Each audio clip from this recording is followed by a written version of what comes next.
कोल्हापूर दक्षिण विधानसभा मतदारसंघातील महाविकास आघाडीचे उमेदवार आमदार ऋतुराज पाटील यांच्या प्रचारासाठी कोल्हापुरातील नेहरू नगर आणि चिले कॉलनी या परिसरात पदयात्रा काढण्यात आली। श्री रेणुका मंदिरापासून या पदयात्रेला सुरुवात करण्यात आली। श्री दत्त सम्राट परिसर, पाटील वसाहत, चिले कॉलनी, सम्राट कॉलनी, नेहरू नगर भागात काढण्यात आलेल्या या पदयात्रेवेळी विविध ठिकाणी महिलांनी आमदार ऋतुराज पाटील यांचं स्वागत केलं।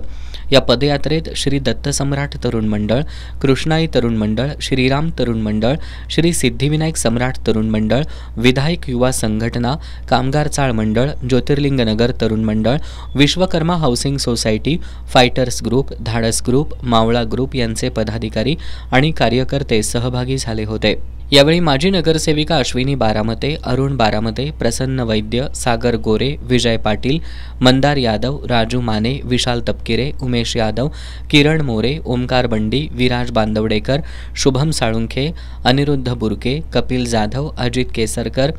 दत्तात्रय दुर्गुळे, उत्तम दुर्गुळे, बंटी देसाई, अनुप पाटणकर, वहीद वासिम, सुवर्णा बंडी, पद्मजा भुरके, नंदिनी वैद्य, सुनीता यादव, वंदना रणदिवे, ऋत्विका यादव, सुनीता पाडळकर यांच्यासह महाविकास आघाडीचे पदाधिकारी, कार्यकर्ते आणि नागरिक मोठ्या संख्येने सहभागी झाले होते।